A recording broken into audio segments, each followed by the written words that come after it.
Hello friends, இன்னைக்கு நம்ம வீடியோல நம்மளோட ஹோல் பாடியவும் வெள்ளையாக்கக்கூடிய ஒரு சூப்பரான சோப்பை நம்மளோட வீட்லயே நம்ம எப்படி ப்ரிப்பேர் பண்றது அப்படின்றத பத்தி தான் இந்த வீடியோல நம்ம பார்க்க போறோம். இப்போ நம்ம ப்ரிப்பேர் பண்ண போற இந்த சோப்பை ரெகுலர் பேசிஸ்ல, அதாவது நீங்க நார்மலா பயன்படுத்துற சோப்புக்கு பதிலா நீங்க குளிக்கும் போது இந்த சோப்பை பயன்படுத்தி வந்தீங்க அப்படின்னா உங்களோட ஸ்கின் வித்தின் 1 வீக்லயே நல்லா பிரைட்டா மாறி இருக்கும். அந்த அளவுக்கு இந்த சோப்பை நம்மளோட ஸ்கின்ல நம்ம பயன்படுத்தும் போது இது நம்மளோட ஸ்கின்ல இருக்கிற கருமை எல்லாத்தையுமே நீக்கி நம்மளோட முகத்துக்கு நல்ல ஒரு முகப்பொலிவையும் பிரைட்னஸையும் கொடுக்கும். இப்போ இந்த ஹோம்மேட் சோப்பை நம்ம எப்படி குயிக்கா ப்ரிப்பேர் பண்றது அப்படின்றத இந்த வீடியோக்குள்ள பார்க்கலாம் வாங்க. இந்த சோப்பை நம்ம ப்ரிப்பேர் பண்றதுக்கு நமக்கு முதல்ல தேவையான பொருள் என்ன அப்படின்னு பார்த்தீங்கன்னா, ஒரு நார்மலான சோப் பேஸ். நான் இதுல கிளிசரின் கோகோனட் மில்க் சேர்ந்த ஒரு சோப் பேஸை எடுத்திருக்கேன்.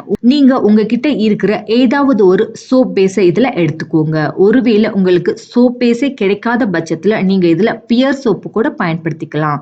பியர் சோப்ல 99% அவங்க வந்துட்டு கிளிசரினை தான் ஆட் பண்ணியிருக்காங்க. அதனால தாராளமா நம்ம இதுல பியர் சோப்பையும் பயன்படுத்திக்கலாம்.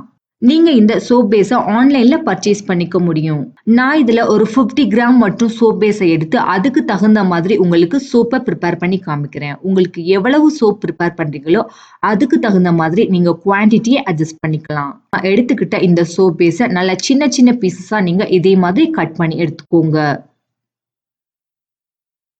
இப்போ நம்ம சோப் பேஸை கட் பண்ணி வச்சாச்சு. அதுக்கப்புறமா இந்த சோப் பேஸ்ல ஆட் பண்றதுக்கான பவுடரை நம்ம ரெடி பண்ணிக்கலாம். அதுக்கு நீங்க இதே மாதிரி ஒரு சின்ன மிக்சிங் பவுல் எடுத்துக்கோங்க. இதுல முதல்ல 1 டேபிள் ஸ்பூன் அளவுக்கு நீங்க கடலை மாவை ஆட் பண்ணிக்கோங்க. அதாவது கிராம் ஃபிளார் ஆட் பண்ணிக்கோங்க. அது கூடவே இதுல 1 டேபிள் ஸ்பூன் அளவுக்கு அரிசி மாவை ஆட் பண்ணிக்கலாம். அதாவது ரைஸ் ஃபிளார் ஆட் பண்ணிக்கலாம். அதுக்கப்புறமா இதுல 1 டேபிள் ஸ்பூன் அளவுக்கு நீங்க அதிமதுர பொடியை ஆட் பண்ணிக்கோங்க. அதாவது இதை இங்கிலீஷ்ல லிக்கோரைஸ் பவுடர் அப்படின்னு சொல்லுவாங்க. நம்மளோட ஸ்கின்னை லைட்டன் பண்றதுல இந்த லிக்கோரைஸ் பவுடர் ஒரு முக்கியமான பங்கு வகிக்குது. அதனால நீங்க இதுல லிக்கோரைஸ் பவுடரை ஸ்கிப் பண்ணாம கண்டிப்பா ஆட் பண்ணிக்கோங்க. அது கூடவே ஒரு 1/2 டேபிள் ஸ்பூன் அளவுக்கு ஆரஞ்சு பீல் பவுடரை ஆட் பண்ணிக்கலாம். அதாவது உலர்ந்த ஆரஞ்சு தோல்களை நல்லா பவுடர் மாதிரி பண்ணி வச்சிருக்கேன். அதைத்தான் நான் இதுல பயன்படுத்தி இருக்கேன்.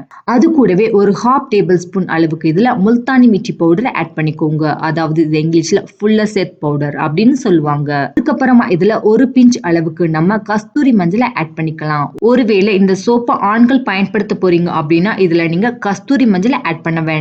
இப்போ நம்ம இந்த பவுல்ல எல்லா விதமான ட்ரை இன்கிரீடியன்ட்ஸையும் ஆட் பண்ணியாச்சு. இப்போ இந்த எல்லா பொருட்களையும் நல்லா மிக்ஸ் பண்ணி விட்டுக்கலாம். இப்போ நம்மளோட சோப் பேஸ் அதுக்கப்புறமா இந்த பவுடர் ரெண்டுமே ரெடி ஆயிடுச்சு. இப்போ இந்த 2 பொருட்களையும் பயன்படுத்தி நம்மளோட சோப்பை நம்ம எப்படி குயிக்கா ப்ரிப்பேர் பண்றது அப்படின்றது இப்போ பார்க்கலாம். மாதிரி ஒரு பாத்திரத்துல தண்ணியை ஊத்தி வச்சுக்கோங்க. அதாவது இந்த சோப் பேஸை நம்ம டபுள் பாய்லர் மெத்தடை பயன்படுத்தி நல்லா உருக்க போறோம். நீங்க இதே மாதிரி ஒரு பாத்திரத்தை எடுத்து அந்த பாத்திரத்துல தண்ணியை ஃபில் பண்ணி வச்சுட்டு இதே மாதிரி ஒரு சின்ன பவுல நீங்க இந்த தண்ணியில வச்சிருங்க. அதுக்கப்புறமா நம்ம கட் பண்ணி வச்சிருக்கிற இந்த சோப் பேஸை இந்த பவுல்ல நம்ம ஆட் பண்ணிக்கலாம். இந்த சோப் பேஸ் நல்லா மெல்ட் ஆகிறதுக்கு ஒரு 10 மினிட்ஸ் ஆவது டைம் எடுக்கும். அது வரைக்கும் நம்ம வெயிட் பண்ணலாம்.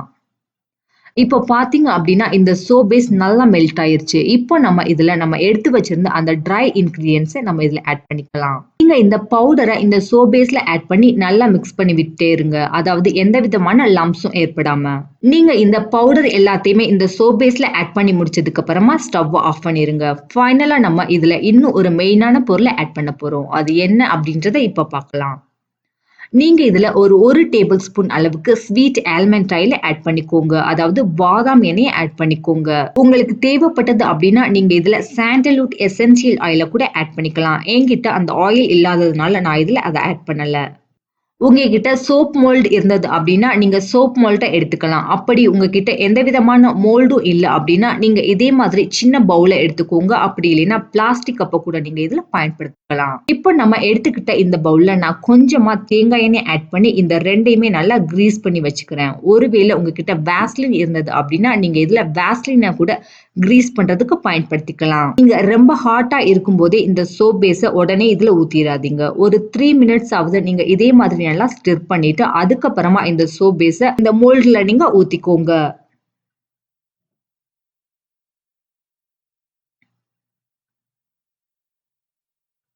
இந்த சோப் பேஸ இந்த மோல்ட்ல ஊத்தி முடிச்சதுக்கு அப்புறமா ஒரு 2 ஹவர்ஸ் நீங்க வெயிட் பண்ணணும். அப்பதான் இந்த சோப் இதுல நல்லா செட் ஆயி வெளிய வரும்.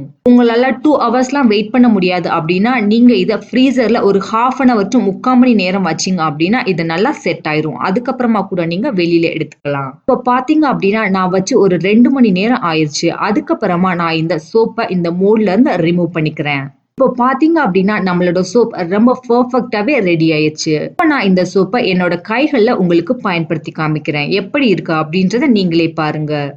இந்த சோப்ல நான் எந்த விதமான கெமிக்கலையும் ஆட் பண்ணல. அதுக்கு பதிலா நம்ம இயற்கையான பொருட்கள ஆட் பண்ணியிருக்கோம். அதனால இத நம்மளோட ஸ்கின்ல நம்ம பயன்படுத்தும்போது, நம்மளோட ஸ்கின்னுக்கு இது எந்த விதமான பக்க விளைவையும் ஏற்படுத்தாது. நம்ம பயன்படுத்தி இருக்கிற ஏதாவது ஒரு பொருட்கள் உங்களுக்கு அலர்ஜிய ஏற்படுத்தும் அப்படின்னு நீங்க ஃபீல் பண்ணீங்கன்னா, ஒரு தடவ இந்த சோப்ப நீங்க உங்களோட ஸ்கின்ல பேட்ச் டெஸ்ட் பண்ணிட்டு, அதுக்கப்புறமா ஃபர்தரா நீங்க இந்த சோப்ப உங்களோட ஸ்கின்ல ரெகுலரா பயன்படுத்திக்கலாம். இந்த சோப்ப நீங்க நார்மலா குளிக்கும்போது பயன்படுத்துற சோப்புக்கு பதிலா பயன்படுத்தி இந்த சோப்ப நம்ம பிரிப்பேர் பண்றதுக்கு பயன்படுத்தி இருக்கிற எல்லா பொருட்களுமே நம்மளோட ஸ்கின்ன நல்லா பிரைட்டாவும், குளோவாவும் மெயின்டெயின் பண்றதுக்கு ரொம்பவே ஹெல்ப் பண்ணும். உங்களோட முகமும், உங்களோட உடம்பும் ரொம்ப கருமையா இருக்கு அப்படின்னு நீங்க ஃபீல் பண்ணீங்கன்னா, கண்டிப்பா இந்த ஹோம்மேட் சோப்ப ரெகுலரா நீங்க பயன்படுத்தி வாங்க. நீங்க ஒரு சூப்பரான ரிசல்ட்ட பார்க்க முடியும். இந்த சோப்ப நீங்க நார்மலா ரூம் டெம்பரேச்சர்லயே வச்சு பயன்படுத்த முடியும். இது கெட்டுப் போகாது.